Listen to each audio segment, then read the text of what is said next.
Hello भाई लोग, welcome back to आज के मानवा। तो आपने डीमन और डिमोनिक किंग की कहानी तो बहुत सुनी होगी, लेकिन आज हम लोग देखने जा रहे हैं एक हेल किंग की कहानी। तो बिना किसी देरी के शुरू करते हैं। हाँ, ये कहानी मेरी है, मेरी जिसने बचपन से इस दुनिया में बस नर्क देखा है। चलो अब वक्त आ गया है इस दुनिया को सचमुच का नर्क बनाने का। और इधर हाईलॉन्ग के सारे कल्टीवेटर और असेसियंस हमारे एमसी को रोकने के लिए एक साथ उसके ऊपर मिलकर अटैक करते हैं। ये देखकर तो हमारा एमसी बस मुस्कराता है और कहता है, तुम लोगों ने कभी खून और डर का स्वाद नहीं चखा है। हाँ, मुझे चखाना होगा। फिर वो एक ही अटैक करता है जिससे रास्ता पूरी तरह से साफ हो जाता है। जितने भी कल्टीवेटर और असेसियंस उसके ऊपर अटैक करने के लिए आए थे वो सारे मारे जाते हैं और बस उनका खून की बूंदें जमीन पर गिर रही होती है। नीचे के लोग जब ये नज़ारा देखते हैं उन्हें तो गूज़ बॉम्ब आ जाता है। सब मिलकर एक साथ हेल किंग के ऊपर अटैक करते हैं और कहते हैं, तुम बास्टर्ड, तुम्हारी हिम्मत भी कैसे हुई हमारे साथियों को मारने की? तुम्हें तो मर जाना चाहिए। हाँ, क्या बकवास कर रहे हो? मुझे मर जाना चाहिए तो तुम लोगों ने जो मेरे साथ किया उसका क्या? फिर वो अपना एक अटैक उन सब पे करता है जिससे वो एक ही बार में ख़त्म हो जाते हैं। सबको मरता हुआ देखकर तो हाई पवेलियन के जितने भी बच्चे कल्टीवेटर थे वो बहुत ज़्यादा डर जाते हैं और वहाँ से भागने की कोशिश करते हैं। ये देखकर तो हमारा एमसी बहुत ज़्यादा हंसता है और कहता है, तुम लोग क्या हेल किंग के चंगुल से भागना चाहते हो? फिर वो सोल डिवोरिंग नाम का एक टेक्निक का इस्तेमाल करता है और सबको सोल को कैप्चर करने की कोशिश करता है। तभी ज़मीन के अंदर से बड़े बड़े हाथ बाहर निकलने लगते हैं। ये सब मंजर देखकर तो सारे कल्टीवेटर कांप जाते हैं। वो हैंड धीरे धीरे करके सारे लोगों को एक साथ पकड़कर दबोचने लगते हैं और सबको मार देते हैं। चलो ये सब खत्म हुआ, मेरा बदला पूरा हुआ। इन बास्टर्ड ने मुझे बहुत तंग किया था, मैंने पूरे हाई हेवन पेबिलन को ही ख़त्म कर दिया। लेकिन यहाँ पर बहुत ज़्यादा शांति है, बस मैं ही द हेल किंग यहाँ पर जिंदा है। अब मुझे क्या करना चाहिए? लेकिन तभी बहुत ज़्यादा ही सोल एनर्जी का इस्तेमाल करने की वजह से हेल किंग के छाती पे बहुत ज़्यादा ही दर्द उठ जाता है। उसके मुंह से खून भी निकल रहा था, वो कांप रहा था। तभी उसके अंदर का डीमन जागते हुए कहता है, क्या हुआ हेल किंग? लगता है तुमने बहुत ज़्यादा ही सोल एनर्जी का इस्तेमाल कर लिया है। अब तुम्हें भी सचमुच का नर्क देखना ही होगा हेल किंग। चलो मेरे साथ चलो, तुम्हारी आत्माएं ही तुम्हें नर्क ले चलेगी। तभी उसके अंदर से सारी आत्माएं बाहर निकलने लगती है और हेल किंग को खींचकर नर्क की तरफ ले जाने लगती है। ये देखकर हेल किंग तो बहुत ज़्यादा ही हंसता है और कहता है, तुम लोगों को मैंने ही मारा है, अब तुम लोग चाहती हो कि मैं तुम्हारे साथ नर्क चलूं? इधर हेल किंग ने जितने भी सोल को डिवोर किया था वो सब सामने आने लगते हैं और कहते हैं, हेल किंग तुम्हें भी हमारे साथ नरक चलना होगा। फिर वो सब चैन बनाकर हेल किंग के सोल को पूरी तरह से पकड़ने की कोशिश करते हैं। ये सब देखकर तो हेल किंग को पहले कुछ भी समझ में नहीं आ रहा था, आखिरकार उसके साथ हो क्या रहा है। वो जैसे ही बन जाता है तो बहुत ज़्यादा मुस्कुराता है और कहता है, लगता है तुम लोग हेल किंग को अच्छे से जानते नहीं हो। फिर वो अपनी ताकत का इस्तेमाल करता है और पूरी चैनों को तोड़ देता है और हंसते हुए कहता है, मैं इतनी आसानी से नहीं मरूंगा। लेकिन तभी बहुत ज़्यादा सोल एनर्जी इस्तेमाल करने की वजह से उसका मेडियन पूरी तरह से टूट जाता है और उसका सोल भी पूरी तरह से टूटने लगता है। यह सब देखकर हेल किंग कहता है, लगता है मैं गलत था, मैं भी मर सकता हूँ, लेकिन अगले जन्म में मैं बस शांति भरी जिंदगी जीना चाहता हूँ। सीन शिफ्ट होता है गोल्डन वॉल मर्चेंट फैमिली की तरफ, जहाँ हमारा एमसी नदी के किनारे बैठा हुआ था और अपने मन ही मन सोच रहा था, अरे यार अब मैं कौन सी दुनिया में आ गया हूँ। पीछे से उसकी नौकरानी भागे भागे उसके पास आती है और कहती है, सर वैसे ही बहुत देर हो गया है, मैंने आपको बहुत ज़्यादा ढूंढा लेकिन आप उधर कहीं नहीं मिले, जल्दी कीजिए आपका खाना ठंडा हो चुका होगा। इधर हेल किंग अपने हाथों को देखकर कुछ सोच रहा था। फिर वो बड़ी तेज़ी से अपने हाथों को घुमाता है। फिर हमें बताया जाता है यह है द गोल्डन मर्चेंट फैमिली के दूसरे बेटे वांग साओ। इधर उसकी सर्वेंट अपने मन ही मन सोच रही थी, अबे साला इसे हुआ क्या है, 2-3 दिन से बस मेरा दिमाग ख़राब किए जा रहा है। सर आपको सुनाई भी दे रहा है ना, हमें जल्दी घर चलना चाहिए। इधर हेल किंग अपने मन ही मन सोच रहा था, कितना कमज़ोर शरीर है इसका। अगर मेरा शरीर होता ना, कब का इस बच्ची का गर्दन कट चुका होता। लेकिन ये बच्ची बहुत ज़्यादा ही मासूम है, मेरी हर एक देखभाल करती है। मैं इसे अपना वो वाला चेहरा कभी नहीं दिखा सकता। सीन शिफ्ट होता है डाइनिंग हॉल की तरफ, जहाँ उसके सामने एक से एक बढ़कर पकवान रखे हुए थे। उन्हें देखकर वह कहता है, अरे क्या बकवास शरीर है मेरा, मेरे सामने इतने अच्छे अच्छे पकवान रखे हैं लेकिन मैं इन्हें खा नहीं सकता हूँ। मोयुंग, नहीं सर, ऐसे नहीं बोलते हैं। वैसे भी हमारे वैंग साओ तो आपको देख ही रहे हैं ना, अब जल्दी ठीक हो जाइएगा। साओ, वैंग साओ, ये कौन है? कोई डॉक्टर वॉक्टर है क्या? सोचो, मैंने तो उसका नाम भी नहीं सुना है, तो वो मुझे खा के ठीक कर पाएगा। नहीं नहीं सर, ऐसे मत बोलिए, हमेशा अच्छा सोचिए, तब आपके साथ हमेशा अच्छा होगा। मैं इस बच्ची को अब क्या ही बोलूँ। वैसे पूरे 10 दिन हो चुके हैं मुझे इस बकवास से शरीर में आने पर, लेकिन इसका ज़्यादा सा भी कोई फ़ायदा नहीं है। इस दुनिया में द गोल्डन वार फैमिली में मैं दूसरा बेटा हूँ, लेकिन लगता नहीं है। जब मैं इस दुनिया में आया था उस दिन तो कांड ही हो गया था। मेरे शरीर में ज़रा सा भी कपड़े नहीं थे, सब लोग मुझे मरा हुआ घोषित कर दिए थे। लेकिन तभी एक वैद्य मुझे देखता है और कहता है इसकी सांसें अभी भी चल रही है। लेकिन आपको पता है सबसे ज़्यादा प्रॉब्लम क्या है? ये शरीर कमज़ोर नहीं है, बल्कि इसका सारा मेरिडियन टूटा हुआ है, मतलब कि मैं कभी भी मर सकता हूँ।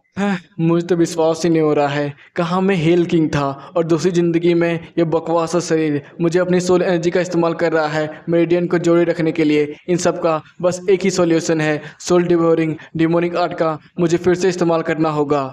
लेकिन इसमें भी एक परेशानी है, आखिरकार मैं उतना सोल लाऊंगा तो लाऊंगा कैसे? पहले तो आपको पता ही होगा मैं दूसरे को मारता था और उसकी सोल एनर्जी को अपना बना लेता था। लेकिन इस बार ऐसा नहीं होने वाला है, क्योंकि उसका साइड इफ़ेक्ट बस 4 साल में ही मेरी मौत हो गई थी। मैं ये दोबारा गलती नहीं करने जा रहा हूँ, लेकिन मैंने अपने लास्ट सोल फ्रेगमेंट का भी इस्तेमाल किया था इस ज़िंदगी में वापस आने का। मैं यहाँ पर इस तरह से मरना तो नहीं चाहता हूँ। अच्छा मोयुंग, मैं अब बाहर जाना चाहता हूँ, क्या तुम मुझे बाहर ले जा सकती हो?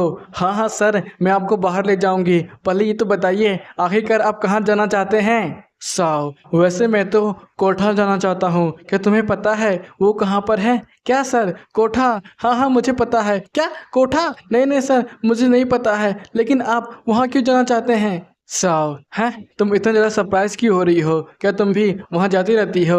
नहीं नहीं सर, आप कुछ गलत समझ रहे हैं, मैं नहीं जा सकती हूँ, आपको कोई बॉडीगार्ड ले जाएगा। मैं सैन को जानती हूँ, वो बॉडीगार्ड का काम करता है, वो आपके साथ जा सकता है। मोयुंग सर, वैसे आप तो अभी धीरे धीरे ठीक ही हो रहे हैं, आखिरकार आप वहाँ क्यों जाना चाहते हैं? साओ, ओह वो तो तुम्हें वहाँ जाकर ही पता चलेगा।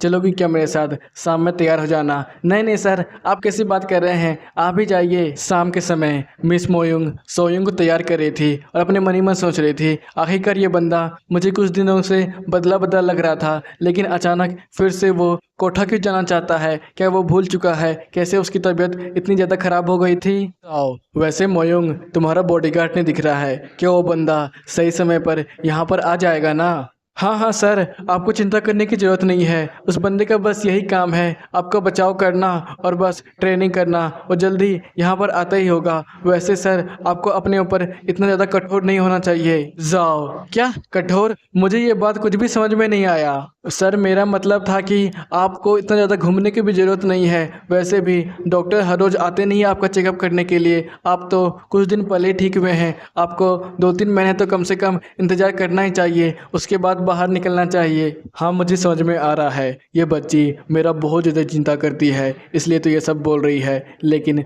मुझे भी समझना चाहिए, मुझे और जल्दी स्ट्रांग बनना पड़ेगा, तभी तो मैं इन सब की रक्षा कर पाऊँगा। देखो, लगता है तुम्हारा दोस्त वहाँ पर आ गया है। मोरुंग, क्या सर? मुझे कुछ भी समझ में नहीं आया। तभी गेट से बहुत ज़्यादा आवाज़ें आने लगती है। मोरुंग सर को देखकर अपने मन ही मन सोच रही थी, आखिरकार इन्हें कैसे पता चला? वॉरियर साव के सामने आता है और कहता है, सर आपको ठीक देखकर मुझे अच्छा लगा। फिर हमें बताया जाता है यह साव है, शॉर्ट वॉरियर ड्रैगन ट्रुप का मेंबर। साव उस बंदे को देखकर अपने मन ही में सोच रहा था, सचमुच ये बंदा तो एक तलवार की तरह दिख रहा है। जरूर गोल्डन वार मर्चेंट फैमिली कोई छोटा मोटा मर्चेंट फैमिली तो नहीं है। कुछ ही देर में वो लोग मार्केट तक पहुंच जाते हैं और वॉरियर कहता है, सर बताइए आखिरकार आपको अब कहाँ जाना है? जाओ वहीं जहां पर तुम सोच रहे हो। फिर वो वॉरियर उसे फ्रेगमेंट फ्लावर हाउस में पहुंचा देता है और कहता है, सर यही है हमारे शहर का सबसे ज़्यादा नामी कोठा है। साव वाह, तुम्हारा टेस्ट तो कुछ ज़्यादा ही बढ़िया है। चलो अंदर चलते हैं, मिलके एंजॉय करेंगे। सैंग, नहीं नहीं सर, मेरा मतलब ये नहीं था, मैं ये सब नहीं करता हूँ, आप ही जाइए। साव, हाँ क्या मतलब इसका?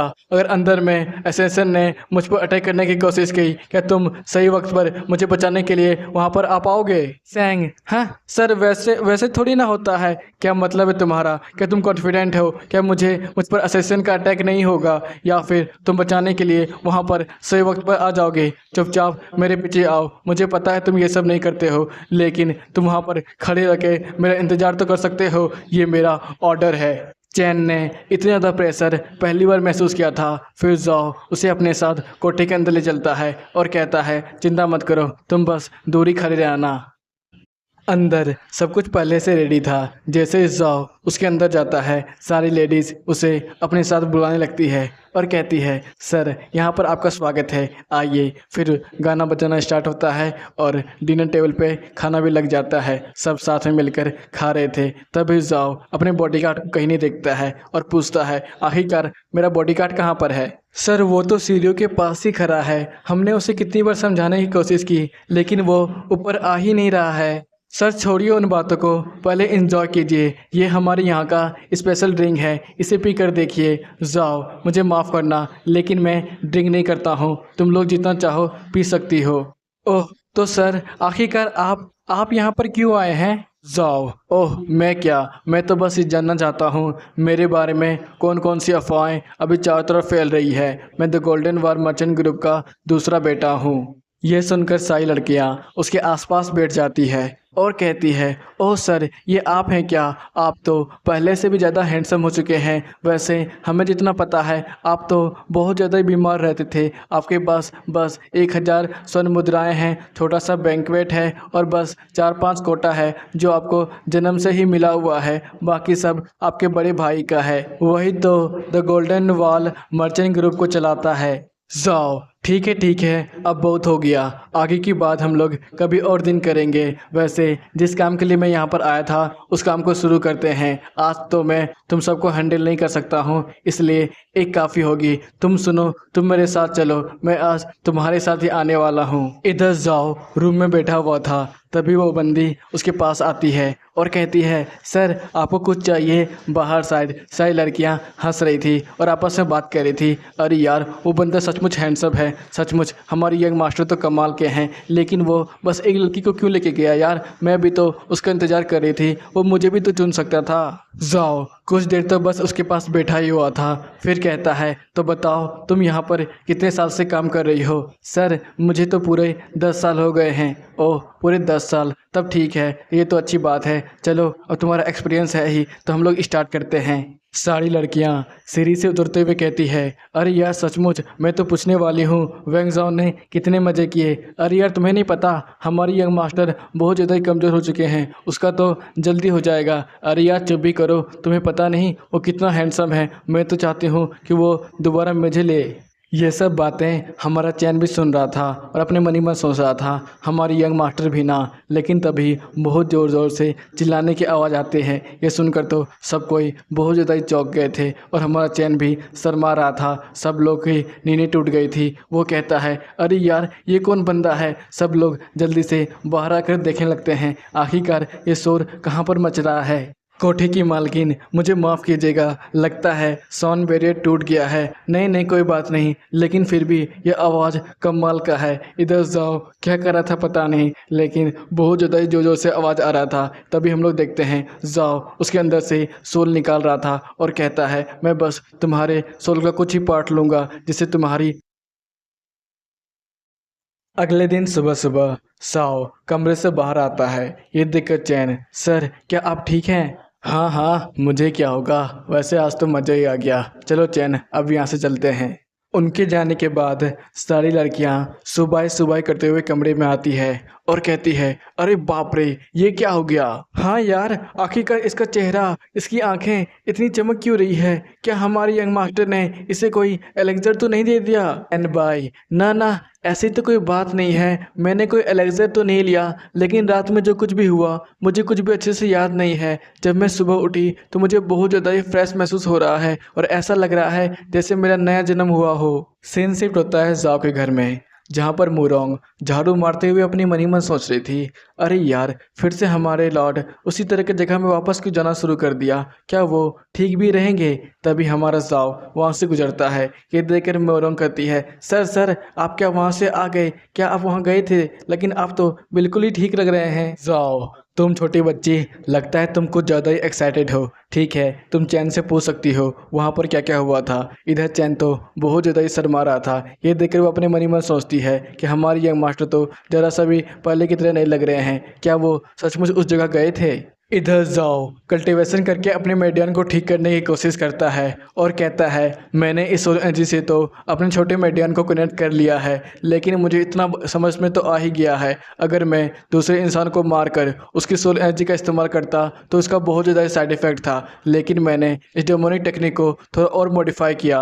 अगर मैं दूसरे इंसानों के खराब इमोशन और बुरी आदतों में फंसे हुए सोल फ्रेगमेंट का इस्तेमाल करूँ तब तो मेरा बहुत ज़्यादा ही फ़ायदा होगा, लेकिन यार एक और बड़ी प्रॉब्लम है, मैं इस बेकार से शरीर का करूँ क्या, इसमें तो बहुत ज़्यादा ही कम स्पिरिचुअल पावर आती है। इधर हम लोग फर्नेस फ्लावर हॉल की तरफ देखते हैं, जहाँ पर ये न्यूज़ पूरी तरह से फैल जाता है कि हमारे यंग मास्टर बहुत ज़्यादा ही बीमार हो चुके हैं, वो कुछ दिनों तक तो यहाँ पर नहीं आ पाएंगे। अरे यार, क्या कह रही हो तुम, क्या ये बात सच है। मैं तो पूरे 10 रातों से उसका इंतजार कर रही हूँ, कब आएगा वो। हाँ, क्या ही कर सकते हैं, वैसे भी हमारे यंग मास्टर तो बहुत ज़्यादा ही रेपुटेशन फैमिली से बिलोंग करते हैं। तुमने सुना नहीं, एक लड़की ने उसके साथ रात बिताई तो सुबह वो कितनी सुंदर हो गई। मैं भी तो यही चाहती हूँ कि मेरे साथ वो वक्त बिताए, लेकिन वो तो अब आ ही नहीं रहा है। लेकिन जो भी कहो, लड़कों में से तो बस वही एक असली मर्द लगता है। इधर वो मालकिन सबको उसके प्यार में डूबे देखकर तो बहुत ज़्यादा ही परेशान थी और अपने मन ही मन सोच रही थी, अरे यार, यहाँ पर क्या चल रहा है, ये सब लड़कियाँ क्या एक लड़के के प्यार में डूबी हुई है। और हाँ, अब उस साले को क्या हो गया है, पहले तो वो अपना कोठा छोड़कर हमारे ही कोठे में आया करता था, लेकिन ये अफवाह क्यों फैल रही है, वो जिसके साथ भी रात बिताता है वो लड़की बहुत ज़्यादा ही सुंदर हो जाती है। मुझे तो कुछ भी समझ में नहीं आ रहा है, मैं वहाँ पर जाकर इन्वेस्टिगेशन भी नहीं कर सकती हूँ, वो बहुत ज़्यादा ही बड़ी फैमिली से बिलोंग करता है। मुझे तो बहुत ज़्यादा ही गड़बड़ लग रहा है, मुझे एक बार तहकीकात तो करनी चाहिए। ठीक है, मैं अपने एक जासूस को वहाँ पर तो भेज ही सकती हूँ। इधर जाओ फिर से कोठे में आया हुआ होता है और बहुत सारी लड़कियां उसे बुला रही होती है और कहती है, सर यहाँ पर भी तो आइए, हमारे साथ भी तो रात बिताइए। लेकिन जाओ वहाँ से गुजर जाता है और अपने मन ही मन सोचता है, आजकल तो बहुत ज़्यादा ही मुश्किल हो चुका है किसी भी लड़की को चुनना। आखिरकार यहाँ पर क्या सारी लड़कियाँ नहीं है? जी मालिक, यहाँ पर तो नहीं है, लेकिन मैं उन सबको बुला देता हूँ। कुछ ही देर में वहाँ पर सारी लड़कियाँ आ जाती है। जाओ और मैं इसे सबको देख रहा था और कहता है, अरे वो लड़की, फिर वो उसके पास जाने लगता है। आसपास की सारी लड़कियां तो ये देखकर बहुत ज़्यादा ही अंदर उसे गाली दे रही थी और कहती है, व्हाट द फक, हम लोग क्या सुंदर नहीं है? इधर जाओ उस लड़की के पास जाते हुए कहता है, तो बताओ तुम्हारा नाम क्या है? सर, मैं तो डोंगयोंग। ओह डोंगयोंग, ये तो बहुत अच्छा नाम है, क्या तुम मेरे साथ चलना चाहोगी? यह सब देखकर तो आसपास की लड़कियां बहुत ज़्यादा ही शौक हो जाती है और कहती है, आजकल के लड़कों को हो क्या गया है, हम इतनी ज़्यादा सुंदर लड़कियां यहाँ पर खड़ी हैं, फिर भी वो उस बेकार सी के पास गया है। इधर जाओ उसके साथ कमरे में जाते हुए अपने मन ही मन सोच रहा था, ये वही लड़की है जो मुझे चाहिए थी। इसका सोल बहुत ज़्यादा ही उदास है, ये मुझे बहुत ज़्यादा ही फ़ायदा देगा, लेकिन जितना ज़्यादा फ़ायदा होगा उतना ज़्यादा खतरनाक होगा। लेकिन मुझे अपने कोर्स डंटन तक जाना है, तब तो मुझे इतना रिस्क तो लेना ही पड़ेगा। इधर जाओ जैसे ही दरवाज़ा खोलता है तो उसे कुछ महसूस होता है। ये देख के वो कहता है, ओहो, लगता है शेर का शिकार करने के लिए शिकारी पहले से मौजूद है। चैन, जब यहाँ आना, मुझे अपना तलवार देना। जी सर। फिर वो उसकी तलवार को इतनी तेज़ी से घुमाकर सीधे छत की तरफ फेंकता है जहाँ से खून निकल रहा था। ये सब देखकर तो चैन बहुत ज़्यादा ही शौक था और कहता है, क्या यहाँ पर असैसिन्स क्या कर रहे हैं? इधर जाओ अपने मन ही मन सोच रहा था, वो साला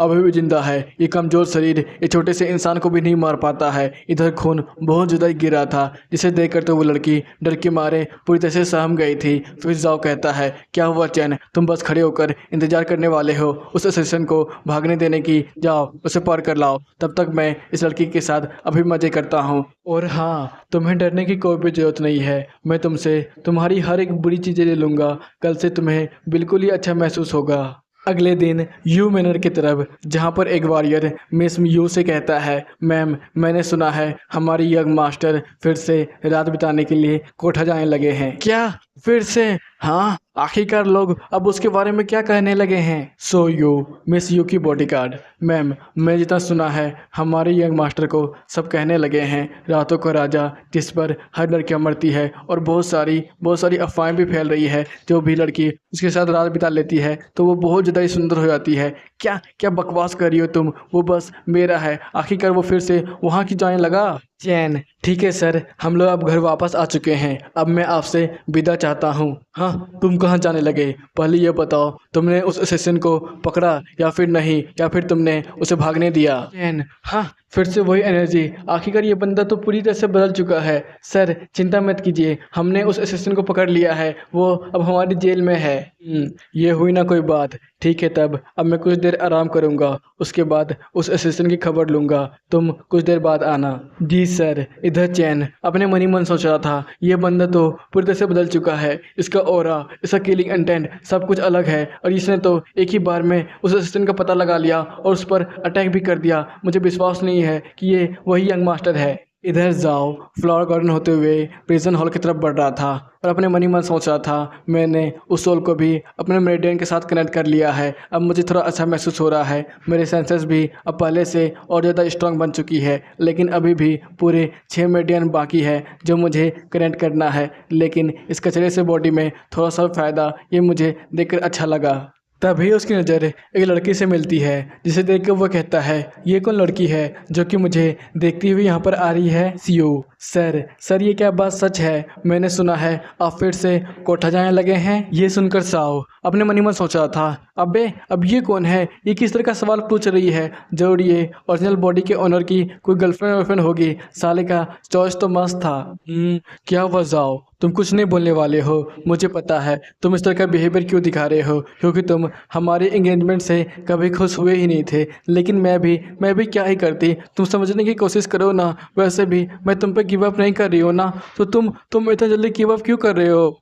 ये सुनकर तो जाओ बिल्कुल ही शॉक था और कहता है, क्या यार, इस बंदे का एंगेजमेंट भी हो गया था? मुझे तो कुछ भी पता नहीं है। आखिरकार ये लड़की क्या क्या बोली जा रही है? मैंने किसी पर गिव अप, मैंने तो किसी पर भी अभी तक गिव अप नहीं किया है। ये सुनकर तो मिस यू पहले शॉक होती है और कहती है, क्या बोला तुमने? फिर वो खुश हो जाती है और कहती है, मुझे पता था तुम मुझ पर कभी गिव अप नहीं कर सकते हो, तुम मेरी भी फीलिंग को समझते हो। जाओ, मैं तुमसे बहुत ज़्यादा प्यार करती हूँ। ठीक है, अब मैं यहाँ से चलता हूँ। फिर वो अपने मन ही मन सोच रहा था, लगता है मैंने गलती कर दी है। बेचारी जो सुनना चाहती थी मैंने गलती से वही बोल दिया। समझ भी रहे हो, मैं पिछली लाइफ में हेल किंग था जिसके आसपास कोई भी लड़की नहीं, लेकिन इस लाइफ में तो मैं बहुत ज़्यादा बुरा फंसा हूँ। चारों तरफ बस लड़की ही लड़की है। आखिरकार अब मुझे क्या करना चाहिए? तभी वो अपने वॉरियर को देखता है जो कि उससे भी जल्दी आगे बढ़ रहा था और बहुत ज़्यादा ही शर्मा रहा था। इधर मिस मोरुंग सॉ को नहलाते हुए कह रही थी, ओहो सर क्या बात है, आपने मिस यो से लगता है माफ़ी मांग ही ली, तभी तो वो घर वापस आ रही है।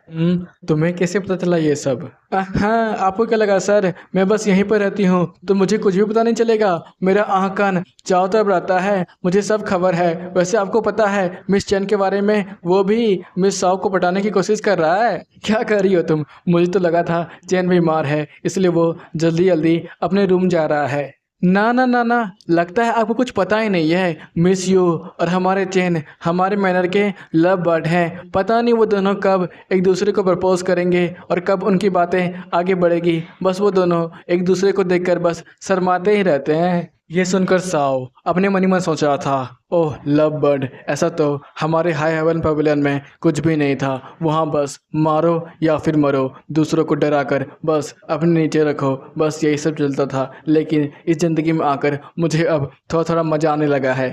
सीन शिफ्ट होता है द गोल्डन मर्चेंट फैमिली के प्रिजन हॉल की तरफ, जहाँ पर मसाले जल रही थी और चैन हमारे सोयों को लाकर कह रहा था, सर यहाँ पर आइए, यहीं पर हमने उस असिस्टेंट को रखा है, सर ध्यान से चलिएगा क्योंकि ये असिस्टेंट बहुत ज़्यादा खतरनाक है। अभी हमने इसके प्रेशर पॉइंट को तो बंद कर दिया है लेकिन फिर भी ये खतरनाक है, पता नहीं किस तरह की हरकतें करता है। अगर हमने आँख भी झपकाई तब ये हम पर अटैक कर सकता है। सोयुंग, ओहो तुम तो इसकी तारीफ़ें कुछ ज़्यादा ही कर रहे हो। ठीक है तब खोलो दरवाज़ा, मुझे इसके करीब से देखना है। फिर वो उसके पास जाते हुए कहता है, सचमुच इस असिस्टेंट की बॉडी से तो नेगेटिव एनर्जी भर भर के निकल रही है। मुझे कोई ऐसा ही तो शरीर चाहिए था, इसके अंदर से मैं बहुत सारे सोल फ्रेगमेंट को बाहर निकाल सकता हूँ। ठीक है तुम जाओ बाहर, मुझे इसके साथ अकेले में ही इसकी खातिरदारी करनी है। चैन, सर मैं कुछ गलत सुना क्या? आखिरकार अब ये क्या करने वाला है? यह बहुत ज़्यादा खतरनाक है क्योंकि ये असिस्टेंट्स बने हुए होते हैं अपने टारगेट को मारने के लिए। प्लीज़ सर ऐसे मत कीजिए, मैं यहीं पर रहता हूँ ना। तुम रख के यहाँ पर क्या ही कर लोगे? वैसे भी कोठे में तो तुम्हें इसका प्रेजेंस महसूस नहीं हो रहा था। अब जाओ यहाँ से। सर मेरी बात तो सुनिए, मैंने बोला ना जाओ यहाँ से, मेरे आने का इंतज़ार करो बाहर। चैन, ठीक है सर मैं समझ गया। फिर वो बाहर जाकर गेट बंद कर देता है और बाहर खड़े खड़े अपने मन ही मन सोच रहा था, अचानक ये यंग मास्टर को हो क्या गया है? आखिरकार वो हर एक चीज़ अकेले में ही डील कर रहे हैं और तुमने महसूस किया आखिरकार उसका प्रेशर कितना खतरनाक था। ऐसा लग रहा था मैं किसी पीक लेवल के मार्शल आर्ट से फाइट कर रहा हूँ। तभी किसी की चीखने की आवाज़ आती है, वो अपनी तलवार को निकाल कर खड़ा हो जाता है और कहता है, क्या हमारे यंग मास्टर घबराए हैं? लेकिन नहीं, ये आवाज़ हमारी यंग मास्टर की नहीं है। आखिरकार वो कर क्या रहे हैं? इधर सोयुंग उस असिस्टेंट का सोल फ्रेगमेंट को बाहर निकाल रहा था और अपने मन ही मन बोल रहा था, अरे यार ये सोल फ्रेगमेंट तो बहुत ज़्यादा ही लचीला है, मेरे हाथों से फिसलता ही जा रहा है, मुझे इसे निकालना ही होगा। अरे नहीं नहीं नहीं नहीं, ऐसा नहीं हो सकता है। फिर से वो छूट गया। अरे यार मैं कितनी भी बार भी कोशिश कर दूँ ये फ्रेगमेंट बाहर ही नहीं आ रहा है। ऐसा लग रहा है ये कमज़ोर शरीर अभी उस फ्रेगमेंट को बाहर नहीं निकाल सकता है। फिर वो अपने मन ही मन सोच रहा था, अगर मैं इस इंसान को मार कर इसके बॉडी से सोल फ्रेगमेंट को बाहर निकालूँ तो ये बहुत ज़्यादा आसान है, लेकिन फिर भी इससे उसके अंदर से नेगेटिव एनर्जी को बाहर निकालना ये बहुत ज़्यादा मुश्किल होगा। इससे अच्छा है मैं इस इंसान को जिंदा ही छोड़ देता हूँ, लेकिन मेरे पास कोई दूसरा तरीका है, मैं इसे ऐसा भी तो कर सकता हूँ। फिर वो उसकी बॉडी के साथ कुछ करता है और छोड़ देता है। सीन शिफ्ट होता है फ्रेगमेंट फ्लावर हाउस की तरफ, जहाँ पर उसकी मालकिन जोर जोर से चिल्ला रही होती है और कहती है, क्या ही फ़ायदा तुम जैसे बेकार असिस्टेंट को पालने की, वैसे भी मैंने एक छोटा सा काम दिया था तुम लोग से, वो भी नहीं होता है। आखिरकार वो 2 दिन से गायब कहाँ है? क्या उसे गोल्डन वार मर्चेंट ग्रुप ने पकड़ तो नहीं लिया? तभी एक गेट कीपर भागे भागे आता है और कहता है, मैम एक प्रॉब्लम है, मैम आपको बाहर आना पड़ेगा। क्या हुआ उसे? फिर वो बाहर आते हुए देखती है और कहती है, ये असिस्टेंट आखिरकार वापस आ गया, लेकिन वो इस तरह से बर्ताव क्यों कर रहा है? आखिरकार उसे हुआ क्या है? क्या ये हम पे अटैक करने वाला है? जल्दी करो, उसे मेरे पास आने मत देना, उसका प्रेशर पॉइंट को ब्लॉक करो। फिर वो वॉरियर जल्दी से उसके प्रेशर पॉइंट को ब्लॉक करने की कोशिश करता है, लेकिन वो असिस्टेंट तुरंत ही पिघल कर वहीं पर गिरने लगता है। ये सब देखकर तो वॉरियर और मिस यू दोनों ही बहुत ज़्यादा शॉक थे और कहते हैं, ये क्या हो रहा है? किंतु बहुत ज़्यादा गुस्से में थी और कहती है, तुम second young master wall merchant group, तुम लोगों को तो मैं छोड़ने वाली नहीं हूँ। तुम लोग मेरे साथ गेम खेल रहे हो, तुम्हें तो मैं ये बताओ आखिरकार डोंगवा कहाँ है? कहाँ है डोंगवा? मालकिन हम तो उसे तैयार कर रहे हैं क्रिम्सन ड्रैगन सेक लीडर को भेजने के लिए। लेकिन नहीं, अब डोंगवा को क्रिम्सन ड्रैगन सेक लीडर को भेजने की कोई भी ज़रूरत नहीं है, तुम सीधे डोंगवा को उसके पास भेज दो। मालकिन क्या बोल रही है आप? आपको पता है ना, अगर क्रिम्सन ड्रैगन सेट के लीडर को डोंगवा नहीं मिली तो वो क्या करेगा? वो सबको मार देगा। आप समझ क्यों नहीं रही हैं? हाँ तो मैं भी तो यही चाह रही हूँ, वो हम सबको मार दे, मतलब कि डोंगवा जहाँ पर उसे मिलेगी वो उसी को तो मारेगा ना। ठीक है, मैं डोंगवा को सोयुंग के घर भेजने वाली हूँ, अब तुम संभल के रहो। The golden war of merchant family के दूसरे बेटे। कुछ ही दिनों में ये अफवाह सभी कोठे में फैल जाती है, जो भी शौक के साथ रात बिताएगा वो बेहद खूबसूरत और उसे एक नई ज़िंदगी मिल जाएगी, जिसकी वजह से कोठी की हर लड़कियां उसके प्यार की दीवानी थी, वो उसके साथ रात बिताना चाहती थी। लेकिन मुझे लगता था ये सब बस अफवाहें हैं, लेकिन एक दिन उसने मुझे चुना, तब से मैं सब कुछ बदल गया। अब मैं भी उसके प्यार में डूब चुकी हूँ, मैं अब उसे सर्व करना चाहती हूँ, इसलिए मैं उसे अब नहीं मार सकती हूँ। ये सब सुनकर तो कोठे की मालकिन जो जो उसे हंसते हुए कहती है वो कोई स्वर्ग का भेजा हुआ दूत नहीं है। वैसे उसने क्या कहा कि वो तुम्हारे माँ बाप के लिए वे हर एक कर्ज को चुका कर तुझे अपना बना लेगा। डोंगवा, नहीं नहीं, उसने ये सब तो नहीं कहा है। पर उसकी बात को काटते हुए कोठे की मालकिन बोलती है, मुझे नहीं जानना आखिरकार उसने तुमसे क्या कहा है, पर अभी तुम्हारा माँ बाप का लिया हुआ कर्ज ख़त्म नहीं हुआ है, जिसकी वजह से तुम अभी हमारी अमानत हो। हम लोग जो तुम्हें आदेश देंगे तुम्हें वही करना है, इसलिए आज्ञाकारी बनो और जाकर साव को मार दो या फिर क्रिम्सन ड्रैगन सैक लीडर के घर जाओ, ये तुम्हारी चॉइस है। सीन शिफ्ट होता है गोल्डन वार मर्चेंट फैमिली के मैनर में, जहाँ पर डोंगवा बहुत ज़्यादा ही नर्वस थी और अपने मन ही मन सोच रही थी क्या वो मुझे एक्सेप्ट करेगा। अगर उसने मना कर दिया तो मैं अपना भाग समझकर मुझे क्रिम्सन ड्रैगन सैक लीडर के घर जाना ही होगा। इधर जाओ मेडिटेशन करके अपने मेडियान को ठीक करने की कोशिश कर रहा था, तभी बाहर से आवाज़ आता है, मालिक आपसे कोई मिलने के लिए बाहर से आया हुआ है, क्या मैं उसे अंदर ले आऊं? ये सुनकर साओ तो बहुत ज़्यादा ही हैरान था, क्योंकि इतनी देर रात आखिरकार कौन उससे मिलने के लिए आया होगा। फिर वो कहता है ठीक है उसे अंदर भेजो। तभी वो डोंगवा को देखता है और बहुत ज़्यादा ही चौंका हुआ था। तभी डोंगवा उसे ग्रीटिंग करते हुए कहती है, माय लॉर्ड मुझे माफ़ कीजिएगा, इतनी देर रात मैंने आपको तंग किया, लेकिन ये ज़िंदगी मेरी है, इसलिए मैं चाहती हूँ मैं आपकी सेवा में इसे अर्पण करूँ। प्लीज़ माय लॉर्ड मुझे ये आज्ञा दीजिए कि मैं आपका सेवा कर पाऊँ। उसे देखते हुए जाओ कह रहा था, सचमुच मुझे विश्वास नहीं हो रहा है ये डेंगुआ है, इसका चेहरा तो पहले से बिल्कुल ही बदल चुका है। क्या मैं दूसरे की खराब सोल फ्रेगमेंट को अगर बाहर निकाल लेता हूँ तो वो इस तरह हो जाता है क्या? सचमुच ये बड़ा ही मज़ेदार है। मोरोंग उसे लेकर बड़ी परेशान थी और कहती है, मालिक मालिक आखिरकार ये अब कहाँ पर रहेगी? अरे मैं कहाँ रहूँगी? वहीं पर जहाँ पर बाकी नौकरानियाँ रहती है। मोरोंग, हाँ मालिक क्या ये बात सच है? जाओ, नहीं नहीं, इसे कोई ऐसा कमरा दो जो मेरे आसपास हो, मैं इसे अपने पास रखना चाहता हूँ। क्या मालिक मुझे कुछ समझ में नहीं आया, क्या ये यहाँ पर नौकरानी की तरह काम नहीं करेगी? जाओ, तुम्हें क्या लगता है ये यहाँ पर क्या करेगी? ठीक है अब मैं बाहर जा रहा हूँ, तुम इसका ध्यान रखना। इधर मोरुंग को तो कुछ भी समझ में नहीं आ रहा था। वो कहती है कि ये नौकरानी है, वैसे नौकरानी के तौर पर ये कुछ ज़्यादा सुंदर नहीं है, मुझे कुछ भी समझ में नहीं आ रहा है। आखिर मेरे मालिक इस तरह का बर्ताव क्यों कर रहे हैं? क्या उनका मिस्यू के साथ फिर से झगड़ा तो नहीं हो गया? इधर जाओ रात में घूम ही रहा था, तभी उसे एक नया कोठा दिख जाता है। वो कहता है, द फॉरेन फ्लावर हाउस, सचमुच ये नाम मुझे पसंद आया, चल चलकर देखते हैं अब इसके अंदर मुझे किस तरह का सोल फ्रेगमेंट मिल सकता है। फिर वो चैन को बुलाते हुए कहता है, चलो चैन आज हम लोग द फॉरेन फ्लावर हाउस जाने वाले हैं। ओहो तो मुझे यहीं पे मिल गए, the golden wall of merchant family के दूसरे बेटे।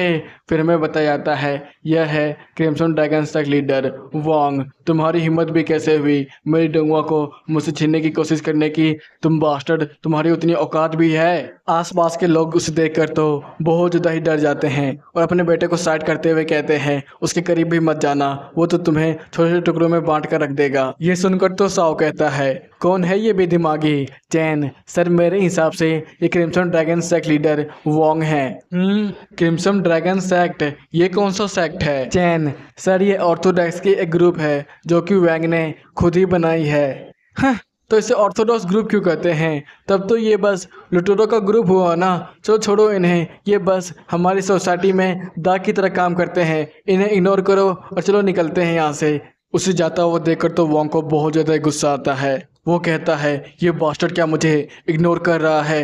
ए छक्के साले, आखिरकार तो क्या हमेशा एक मर्द के पीछे छुपा रहता है छक्के? ये सुनकर तो हमारे जाओ को इतना गुस्सा आता है, आप उसका कोल्ड लुक देखकर समझ ही सकते हैं। वो कहता है, वैसे मुझे पसंद नहीं आ रहा था ये मासूम भरा चेहरा, और ये बास्टर्ड मुझे छक्का बुला रहा है, इसकी तो मैं वैंग लगता है साला मैं उसे पसंद आ गया हूँ, तब से देखो छक्के को मुझे ही घूरे जा रहा है। इधर साओ चैन से कहता है, चैन सबको ख़त्म करो और इस बास्टर्ड को मैं अपने हाथों से मारने वाला हूँ। चैन आसपास सभी बंदों को देख रहा था और अपने मन ही में सोच रहा था, मैं इन्हें तो पलक झपकते ही मार सकता हूँ। इधर बंदे बहुत ज़्यादा तेज़ी से अपने तलवार को बाहर निकालकर चैन के सामने रख देते हैं। ये देखकर वैंग कहता है, हाँ बच्चे, लगता है तू अब कुछ नेगोशिएट करने वाला है। तू चुपचाप मान जा और डोंगवा को मेरे हवाले कर दे, मैं तुझे माफ़ कर दूंगा। साओ, हाँ तेरा मुँह कुछ ज़्यादा ही बड़ा है, अब कुछ नहीं होने वाला है, चलो लड़ाई को शुरू करते हैं। ये सुनकर वैंग को तो बहुत ज़्यादा ही गुस्सा आता है। वो अपनी फाइटिंग पोजीशन लेते हुए आगे बढ़ते हुए कहता है, साओ, लगता है तू अब मेरे हाथों से मरने वाला है। मैं तेरे छक्के जैसा इस चेहरे का वो हाल करूंगा जो तूने कभी सोची ना होगी। इधर चैन जल्दी से उन बास्टर्ड को ख़त्म करता है और पीछे मुड़ते हुए कहता है, सर जल्दी से वहाँ से हटिए और अपनी जान बचाइए। इधर वैंग तो जाओ को मारने ही वाला था, तभी जाओ अपना हैंड मूवमेंट का इस्तेमाल करता है और वैंग के गर्दन में एक ज़ोरदार झटका देता है, जिसकी वजह से वैंग तो सीधा ऊपर चला जाता है। और साओ अपने मन ही मन सोच रहा था, मैं इस कमज़ोर शरीर के साथ और कुछ भी कर भी नहीं सकता हूँ। बस इस हैंड मूवमेंट के अलावा अगर ये बास्टर्ड मेरे असली पोटेंशियल में मिला होता ना, तब मैं जो उसकी हाल करता इसने कभी सोची ना होती। इधर चैन भागे भागे साओ के पास आता है और कहता है, सर आपको कहीं लगी तो नहीं? साओ, ओह तूने भी उतने सारे बंदों को इतने जल्दी निपटा दिया। चैन, नहीं नहीं सर, वो सब अभी तक मारे नहीं गए हैं, वो अभी भी जिंदा है, मैं तो बस आपको बचाने के लिए यहाँ पर आ ही रहा था। साओ, ओह तब तो तुम बहुत ज़्यादा ही कमज़ोर हो, उन्हें ख़त्म करो और मेरे पीछे आओ। चैन, जी सर मैं समझ गया। इधर साओ चलते चलते चैन से कह रहा था, अगर तुमसे किसी ने पूछा क्रिम्सन ड्रैगन सेट को किसने ख़त्म किया है तो चैन तुम कहना मैंने। इधर चैन चलते हुए अपनी मनी मन सोच रहा था, क्रिम्सन ड्रैगन सैक लीडर कोई मामूली इंसान नहीं था, यह भी एक मार्शल आर्ट पीक रैंक का वॉरियर था। आखिरकार हमारे मास्टर ने इसे बस एक हैंड मूवमेंट से कैसे मार दिया और उस दिन उसने असैसिन को बिना देखे ही एक एग्जैक्ट पॉइंट पर निशाना लगा कर कैसे मार दिया। आखिरकार ये है कौन? अगले दिन सुबह सुबह फॉलन फ्लावर हाउस में बैठकर साओ अपने हाथों को देखकर अपने मन ही मन सोच रहा था, मेरा बॉडी अभी सबसे कमज़ोर हिस्से पर है, क्या मुझे अपने एनर्जी का इस्तेमाल कर कर इसे भी स्ट्रॉन्ग बना लेना चाहिए? क्योंकि जब मैं हेल किंग था तब तो मेरे ऊपर एक पिक रैंक का मार्शल आर्ट वॉरियर का भी अटैक कोई काम नहीं करता था, लेकिन अब देखो मैं एक हैंड मूवमेंट भी करता हूँ तो ये हाथ टूट जाता है। मुझे पता है ये सब कुछ ज़्यादा था, लेकिन मैं भी तो हेल किंग हूँ, ऐसे छक्का बनकर तो थोड़ी ना जी सकता हूँ। सीन शिफ्ट होता है जाओ के घर में। जाओ मिस यो के बॉडीगार्ड को देखकर तो बहुत ज़्यादा ही चौंका हुआ था और कहता है, अब ये यहाँ पर क्या कर रही है? इधर सो यू साओ को देखकर खड़ी होती है और कहती है, सर मिस यू ने मुझे भेजा है आपको कुछ बताने के लिए। साओ, हाँ हाँ बोलो, तुम चाय पीने के लिए यहाँ थोड़ी ना आओगी, तो बताओ क्या बात है? सर क्या मैं आपसे ये पूछ सकती हूँ कि आप ये नौकरानी क्या कोठे से लाए हैं? ये सुनकर साओ अपने मन ही मन सोच रहा था, अरे यार मुझे तो लगा था जब ये बात मिस यू को पता चलेगा तो मुझे बहुत ज़्यादा सुनाएगी, लेकिन अब तो उसने अपने बॉडीगार्ड को भेज दिया, मुझे थोड़ा सख्त होकर इससे बात करना होगा। और वो कहता है, हाँ तो क्या होगा? और क्या आप अभी भी कोठे से वापस आ रहे हैं? हाँ तो मिस यू, हाँ तो मैं आपको क्या ही बताऊं, आपका जो एंगेजमेंट था मिस यू के साथ अब वो टूट चुका है। हाल ही फिलहाल में उसे कोई शादी का प्रपोजल मिला है हैन क्लैन से, जो कि अलायंस है मुरिम वर्ल्ड से। प्लीज़ सर आखिरकार आप ऐसा कैसे कर सकते हैं? आपको पता भी है हेल क्लैन कितनी बड़ी है और आप हर दिन कोठे जाते हैं, आप समझते क्यों नहीं है? मिस क्लैन के माता पिता पक्का उसकी शादी हैन क्लैन के साथ कर देंगे और हैन क्लैन का बेटा बहुत ज़्यादा शराबी है, आप समझ भी रहे हैं, वो बहुत ज़्यादा ही बदमाश है, वो आपको मारने की भी कोशिश करेगा। सर प्लीज़ समझिए। ये सब सुनकर तो जाओ अपने मन ही मन सोच रहा था, क्या वो बास्टर्ड मेरी प्रेमिका को मुझसे छीनना चाहेगा? फिर वो उन दिनों को याद कर रहा था और कहता है, जब मैं हेल किंग था तो पूरी दुनिया की क्लैन और सेक्ट मिलकर भी मेरा सामना नहीं कर पाए थे, और आज के लोग। फिर जाओ खड़ा होते हुए कहता है, ओह तो मिस यू ने तुम्हें मेरी प्रोटेक्शन के लिए भेजा है, ये तो सुनने में ही बड़ा मज़ा आ रहा है। चलो देखते हैं अब आगे और क्या होने वाला है। सीन शिफ्ट होता है रात के समय। जाओ फिर से मार्केट की तरफ घूमने के लिए निकल जाता है और अपने मन ही मन सोच रहा था, ओह तो पहली बार कोई वर्दी चैनल मुझे मिला है किसी क्लैन से, आज ही मैंने अपने दूसरे मेडियन को जोड़ा है, चलो आगे बड़ा ही मज़ा आने वाला है। तभी वो पीछे मुड़ते हुए कहता है, मिस यू अगर आप मेरे साथ नहीं आना चाहते हैं तो आप नहीं भी आ सकते हैं। सोयुंग मुझे माफ़ कीजिएगा सर, लेकिन मिस यू ने मुझे 24 घंटा आपके साथ ही रहने के लिए बोला है, इसलिए मैं आपके साथ ही आऊँगी। सोयुंग, ठीक है, तुम्हारी जो भी मर्जी। फिर वो आगे चलते चलते रुक जाता है और कहता है, तो बताओ कम से कम कितने आदमी हैं? चैन, क्या सर, मुझे कुछ भी समझ में नहीं आया। लेकिन चैन जैसे ही पीछे मुड़ता है वो समझ जाता है आसपास बहुत सारे असैसिन उसी का इंतजार कर रहे हैं। ये देखकर तो सोइंग और चैन दोनों ही बहुत ज़्यादा नर्वस थे। और साओ कहता है, क्या हुआ, 3 होंगे? नहीं नहीं नहीं, एक और भी है, 4 हैं।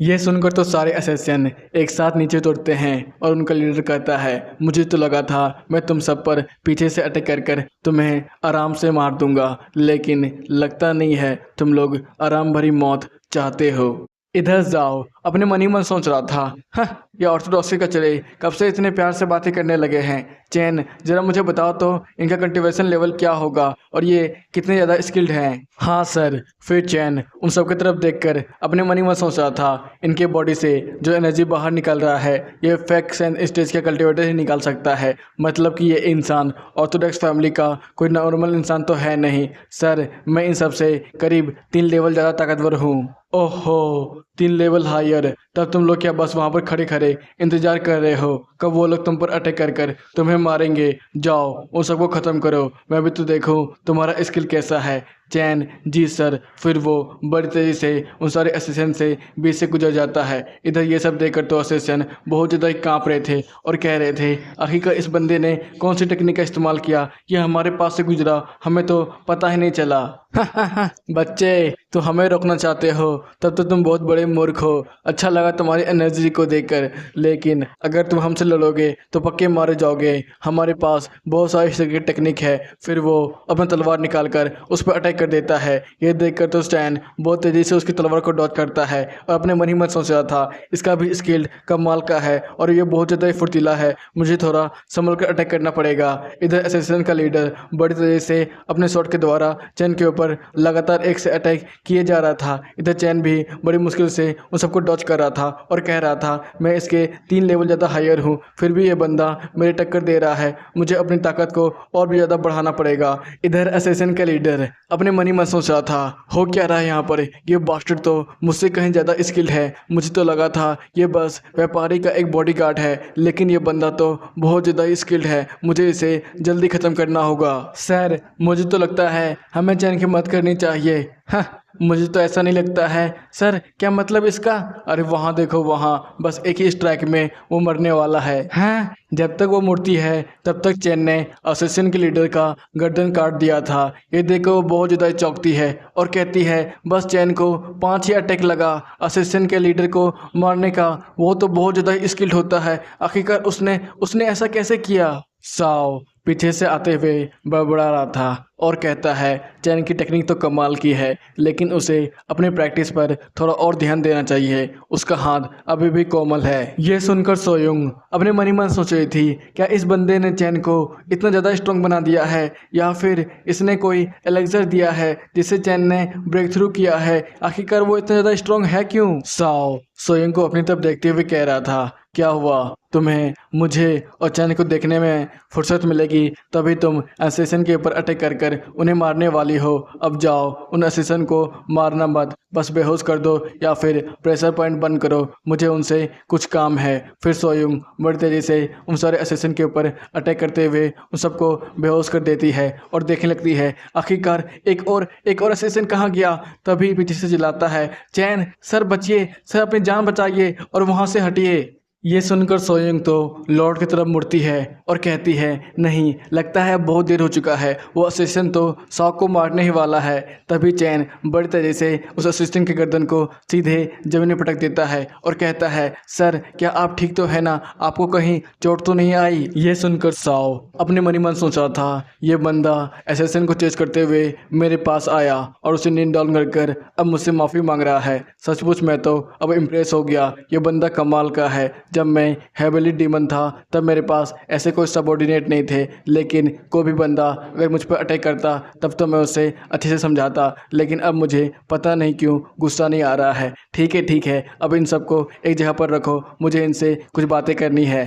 कुछ ही देर में वो लोग उन्हें लाइन से लगा देते हैं। ये देखकर जाओ कहता है, तो बताओ अब हमें इनके साथ क्या करना चाहिए। सोयुंग, सर मेरे हिसाब से तो इन्हें मारकर यहीं पर गाड़ देना चाहिए, यही हमारे लिए सबसे अच्छा होगा। नहीं नहीं सर, हमें मारिए मत, हम लोग आपके हर सवाल का जवाब देंगे, प्लीज़ प्लीज़ हमें मारिए मत। सोयुंग, ठीक है तब हम लोग तुम्हें नहीं मारेंगे, लेकिन अगर किसी ने हमारे सवालों का जवाब नहीं दिया तब तुम सब मारे जाओगे। नहीं नहीं सर, हम लोग सब जवाब देंगे, है देंगे ना भाई लोग, हम लोग सब जवाब देंगे। सर आज सुबह हम लोग क्रिम्सन ड्रैगन सेक्ट भाई सेक्ट लीडर ने हमें ऑर्डर दिया था आप लोगों को मारने के लिए। हम लोग तो शाम समय बहुत सारे लोगों को बस तंग करे थे और हफ्ता वसूली करे थे, हम लोग इसके अलावा सर और कुछ भी नहीं जानते हैं सर। साओ, हाँ, सचमुच ये बंदे बड़े ही मज़ेदार हैं, इन्हें भी तुम अपने साथ ले चलो, मुझे इनसे थोड़ी और बातचीत करनी है। जी सर। इधर सोयुंग अपने मन ही मन सोच रही थी, आखिरकार ये बंदा जा कहाँ रहा है, फिर से ये मत कहना कि ये कोठा जा रहा है, आखिरकार इतना कुछ होने के बाद ये वहाँ कैसे जा सकता है। सीन शिफ्ट होता है फॉलन फ्लावर हाउस की तरफ, जहाँ पर अंदर से बड़ी जोर जोर की आवाज़ें आ रही थी। ये देखकर चैन और सोयुंग तो बहुत ज़्यादा ही शर्मा रहे थे और चैन पीछे मुड़ते हुए कहता है, अरे यार प्लीज़ प्लीज़ मेरी मतलब मत देखो। सोयुंग कहती है, चैन बहुत जोर जोर की आवाज़ें आ रही है, क्या हमें एक बार अंदर जाकर देखना चाहिए, हमारे मालिक ठीक तो है ना। चैन, अरे यार फिर से नहीं, हाँ हाँ वो ठीक ही हैं, बस हमें यहाँ पर सुबह तक इंतज़ार करना है, उसके बाद ही वो बाहर आते हैं। ये सुनकर सोयुंग अजीब सा रिएक्शन देती है और कहती है, ये इस तरह का क्यों बर्ताव कर रहा है, क्या ये भी यहाँ पर आता रहता है, और ये बास्टर्ड इतना जोर जोर से आवाज़ कैसे कर सकता है। सोच लो गाइस, इतनी जोर जोर से आवाज़ें आ रही थी, कुछ पल के लिए तो हमारे असिस्टेंट भी डर गए थे। सुबह सुबह आवाज़ें आना बंद कर देती है और जाओ कमरे से बाहर आता है और उन्हें देखकर कहता है, ओह तो ये लोग अभी भी जिंदा हैं, मतलब कि इन लोगों ने तुम्हें हर एक चीज़ बता दिया। चैन, जी सर, इन्होंने हमें हर एक चीज़ बता दिया, आखिरकार आप पर अटैक किसने किया था और क्यों, बाकी सबका एक्सप्रेशन आप स्क्रीन में देखकर खुद ही समझ सकते हैं। सो ठीक है बताओ इन्होंने हमें क्या क्या बताया है। सर इन्होंने हमें बताया है क्रिम्सन ड्रैगन सेक्ट के जो वाइस लीडर है उन्होंने ही हमें मारने का कॉन्ट्रैक्ट दिया था, और जो भी दिया था वो असैसिन के लीडर को दिया था, जो कि इनके सब ब्रांच में से कोई एक है। हम पर और भी बहुत सारे अटैक हो सकते हैं, इसलिए सर हमें थोड़ा चौकन्ना रहना पड़ेगा। यह सब सुनकर जाओ अपने मन ही मन सोचा था, सचमुच जो असिस्टेंट का लीडर बनकर आया था वो कोई नॉर्मल कल्टीवेटर तो था नहीं ऑर्थोडॉक्स का, क्योंकि वो फैक्स चैन स्टेज पर था। वैसे चैन तो हमारा कुछ ज़्यादा स्ट्रांग है इसलिए उसने हरा दिया, लेकिन कोई मर्चेंट फैमिली का और बॉडीगार्ड होता तब तो वो मारा ही जाता। इसके पीछे कहीं जॉन क्लान का हाथ तो नहीं, या फिर मैं कुछ ज़्यादा ही सोच रहा हूँ। चलो छोड़ो उन बातों को, इन्हें भी ले चलो गोल्डन मर्चल फैमिली के मैनर की तरफ। जी सर। सीन शिफ्ट होता है दोपहर के समय, जाओ एसेसन का दरवाज़ा खोलता है और कहता है, तुम लोग के पास बेहोश करने की सबसे बकवास तकनीक है, चलो मैं तुम्हें कुछ नई सीक्रेट तकनीक सिखाता हूँ, तुम सब ध्यान लगाकर इसे सीखने की कोशिश करना, मैं हर बार तुम्हें नहीं सिखा सकता हूँ। यह सुनकर दोनों तो बहुत ज़्यादा ही चौंके हुए थे और एक साथ कहते हैं, क्या इनके पास कोई सीक्रेट टेक्निक भी है। इधर जाओ दो फिंगर को बाहर निकालते हुए कहता है, हाँ ये सीक्रेट टेक्निक किसी के भी इंटरनल एनर्जी को फ्लो होने से रोक सकता है। ध्यान से देखना, मैं ये बार बार तुम्हें नहीं दिखाने वाला हूँ। फिर वो अपनी एनर्जी को अपने दो उंगली में इकट्ठा करने लगता है और कहता है, ध्यान से देखो, बस तुम्हें कान के पीछे एक जगह पर मारना है, जिससे इसकी सारी एनर्जी फ्लो होना बंद हो जाएगी। ये सब सुनकर दोनों अपने मन ही में सोच रहे थे, ये सीक्रेट टेक्निक तो हमें बड़ी आसानी से समझ में आ रहा है, आखिरकार इनका सिखाने का अंदाज तो कमाल का है। फिर जाओ धीरे धीरे कर असिस्टेंट के गर्दन में पॉइंट करने लगता है और कहता है, अबे हिलो मत, अगर तुम हिलोगे तुम्हारी आंखें भी जा सकती है। इधर असिस्टेंट तो बहुत ज़्यादा ही डर चुका था, वो कहता है, नहीं नहीं मालिक, मैं तो बिना कोई सीक्रेट टेक्निक इस्तेमाल किए ही आपको सब सच सच बताऊंगा, प्लीज़ मालिक सीक्रेट टेक्निक मत इस्तेमाल कीजिए। फिर तो उसका भी पता गया। इधर असिस्टेंट तो दर्द के मारे कांप रहा था और जाओ कहता है, चैन तुमने देख लिया आखिरकार मैंने कैसे इस असिस्टेंट के इंटरनल एनर्जी के फ्लो को रोका, अब तुम्हें भी उन दोनों असिस्टेंट के ऊपर वैसे ही ट्राई करना है। इधर सोयोंग को तो कुछ भी समझ में नहीं आ रहा था, आखिरकार क्यों चैन इतनी आज्ञाकारी बनकर सोयोंग का बात मान रहा था, वो मना भी तो कर सकता है। इधर साओ बड़े ही डरावने अंदाज से कहता है, चैन ध्यान से, अगर तुमने नहीं किया तब उसके गोटे भी फूट सकते हैं। इधर तो दोनों असिस्टेंट को बहुत जोर की लगती है और उन सब के भी पत्ते गिर जाते हैं। उसी समय जॉन पेबलिन की तरफ सौ के पापा अपने बड़े बेटे से बात कर रहे थे और कहते हैं, क्या अभी तक फर्नेस फ्लावर हाउस हमारे कंट्रोल में नहीं आया है और उसने हमें कोई भी रिस्पांस भी नहीं दिया? हाँ पापा, उन्होंने कोई भी रिस्पांस नहीं दिया, लेकिन आप चिंता मत कीजिए, हम लोग जल्द ही उसे अपने कंट्रोल में ले लेंगे। मुझे पता है गोल्डन मर्चेंट हाउस उसे अपने कंट्रोल में ले लेगा, लेकिन तुमने एक चीज़ गैस किया, वहाँ से कोई भी चीज़ पता नहीं चला, मतलब कि वहाँ पर इंटरनली बहुत ज़्यादा ही जंग छिड़ी हुई है। तुम इसका फ़ायदा उठाओ और वहाँ का सारा इन्फॉर्मेशन पता करो। याद रखना, द फ्लावर फर्नेंस हाउस छोटा सा ग्रुप नहीं है, उसकी ऑर्गेनाइजेशन बहुत सारी जगह पर भी फैली हुई है। उससे हमें कैसे भी कर अपने अंदर में लेना है, समझे? और बताओ, और कोई बाहर का न्यूज़ है क्या? हाँ पापा, हाल ही फिलहाल में क्रिम्सन ड्रैगन सेक्ट के लीडर भी मारा जा चुका है और उसका ग्रुप भी दो ग्रुप में डिवाइड हो रहा है। आपको क्या लगता है ये सब कौन करवा रहा है? हाँ, तुम बिल्कुल सही सोच रहे हो, ये सब गोल्डन हवेली अलायंस ही करवा रहे हैं। हमें उन पर और भी ज़्यादा ध्यान देने की ज़रूरत है। फिर हमें बताया जाता है गोल्डन हवेली अलायंस एक ऐसी अलायंस है जेनेवा की, जहाँ पर हर एक मर्चेंट फैमिली एक दूसरे से जुड़े हुए हैं। वो बाहर से तो हर एक चीज़ सपोर्ट करते हैं, लेकिन अंदर ही अंदर एक दूसरे से बहुत ज़्यादा जलते हैं। वो उन्हें ख़त्म कर खुद को आगे बढ़ाने की कोशिश करते हैं। ठीक है पापा, अगर वो लोग ज़रा सा भी हरकत करेंगे, मैं तुरंत ही आकर आपको सूचित करूँगा। कुछ देर तक तो वहाँ पर शांति छाई रहती है।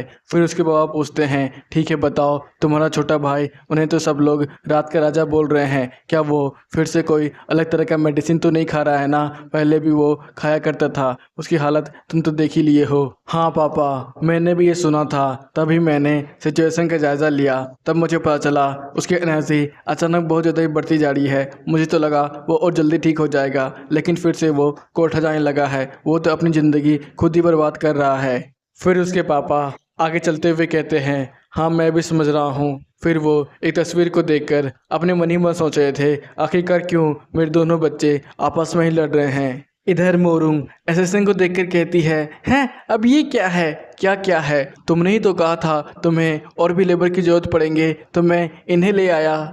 मोरुंग, मेरा मतलब ये नहीं था, लेकिन ये लोग थोड़े छोटे और अजीब नहीं हैं। इसमें क्या अजीब है? अगर तुम्हें ये लोग पसंद नहीं आते हैं तो इनका इस्तेमाल मत करो। मोरुंग अपने मन ही मन सोच रही थी, लगता है मैंने इनसे जो कुछ भी कहा था पहले, इन्हें सब कुछ याद है, लेकिन ये इतने अजीब तरह की नौकर कहाँ से उठा कर ले आए। फिर वो उनके कपड़ों की तरफ देख रही थी। इधर सारे असिस्टेंट बड़ी ही मासूम शक्ल बनाकर उसे एक्सेप्ट करने की रिक्वेस्ट कर रहे थे। जाओ ठीक है, तब अब तुम लोग यहीं पर काम करने वाले हो, तो मैं तुम सबका नामकरण कर लेता हूँ। फिर वो कहता है, तुम हो ब्लैक 1, ब्लैक 2, ब्लैक 3, ठीक है ना? तुम्हारा नाम तुम्हें पसंद तो आया ना? फिर वो अपना किलिंग ऑरा फैला रहा था। ये सब देखकर तो एसेसन बहुत ज़्यादा डर चुके थे। वो कहते हैं, हाँ हाँ मालिक, हम ब्लैक 1s हैं। तो ठीक है मोरुंग, तुमने इनका नाम सुन लिया ना? अब इन्हें तुम जहाँ चाहे वहाँ इस्तेमाल कर सकते हो, ठीक है? अब ये बताओ, चैन मुझे सुबह से ही नहीं दिखाई दे रहा है, आखिरकार वो कहाँ पर चला गया है? मोरुंग, अभी सुबह का समय हो रहा है, मतलब कि वो ट्रेनिंग कर रहा होगा, तो वो आपको ट्रेनिंग ग्राउंड में मिल जाएगा। साओ, ओह, तो बास्टर्ड फिर से ट्रेनिंग कर रहा है। मुझे समझ में नहीं आ रहा है, आखिरकार मुझे एक ऐसा ईमानदार आदमी मिल कैसे गया? क्या वो बास्टर्ड हमेशा एक सैनिक ही बना रहना चाहता है? सेन शिफ्ट होता है ट्रेनिंग सेंटर की तरफ। चैन अपने मार्शल आर्ट का प्रैक्टिस कर रहा था और अपने मन ही मन सोच रहा था, आखिरकार हमारे मास्टर ने किस तकनीक का इस्तेमाल किया था जिससे उन्होंने crimson dragon sect leader Wong, जो कि एक पीक रैंक का मार्शल आर्टिस्ट होगा, उसे एक झटके में ही मार गया था। मैंने आज से पहले ऐसी टेक्निक कभी नहीं देखी थी। फिर वो हमें बताता है, मुझे कभी अफसोस नहीं हुआ सौ ड्रैगन ट्रुप को ज्वाइन करने में और the golden wall of merchant family को सपोर्ट करने में। इन्होंने ही हमें सब कुछ दिया है, इसलिए मैं भी चाहता हूँ मैं इन्हें सब कुछ दूँ। लेकिन एक दिन अचानक मेरा ग्रोथ रुक गया, मुझे बहुत ज़्यादा डर लगने लगा। तब मैंने सेकेंड यंग मास्टर को देखा, तब मुझे ऐसा लगा ये बंदा मेरी मदद कर सकता है मेरे ब्रेक थ्रू में। सर हैं आप यहाँ पर कब आए और आप यहाँ पर क्या कर रहे हैं? मुझे फिर से द फॉरेन फ्लावर हाउस चलना है, चलो मेरे साथ। जी सर, लेकिन मेरे पास एक क्वेश्चन है, क्या मैं आपसे वो पूछ सकता हूँ? हाँ पूछो, क्या क्वेश्चन है तुम्हारा? सर, आपने डिसाइड कर लिया है कि अब आप नहीं छुपेंगे? हाँ, क्या मतलब है तुम्हारा छुपने से? सर, हम लोगों ने सब कुछ देख लिया है। आपने द फ्रैगमेंट फ्लावर हाउस में जो असिस्टेंट को मारा था और क्रिम्सन ड्रैगन सेक्ट लीडर को एक झटके में मार दिया और उतने सारे सीक्रेट टेक्निक, मुझे ऐसा लग रहा है आप हमें जो दिखाना चाहते हैं शायद आप वो नहीं हैं। यह सुनकर तो हमारी जौ की आंखें बड़ी हो जाती है और वो उसकी तरफ देखकर अपने मन ही मन सोच रहा था, लगता है मैंने इसे जितना मन बुद्धि सोचा था वो उतना मन बुद्धि नहीं है। क्या ये पहचान चुका है मैं द हेल किंग हूँ जिसने पूरे मुरीम वर्ल्ड को डोमिनेट किया था? क्या मुझे इस बंदे को अभी ही मार देना चाहिए? एक छोटा सा ब्रेक। धन्यवाद भाई लोग, आप लोगों ने हमारे चैनल को इतना ज़्यादा सपोर्ट किया और कमेंटों की बारिश कर दी। यही कमेंट्स हमें सपोर्ट करते हैं और भी ज़्यादा इम्प्रूवमेंट के लिए। धन्यवाद धन्यवाद। तो ये एपिसोड यहीं पे ख़त्म होता है। आप लोग को अच्छा लगा हो लाइक, सब्सक्राइब और एक कमेंट करना बिल्कुल ही मत भूलना। बाय बाय, फिर मिलेंगे, सायोनारा।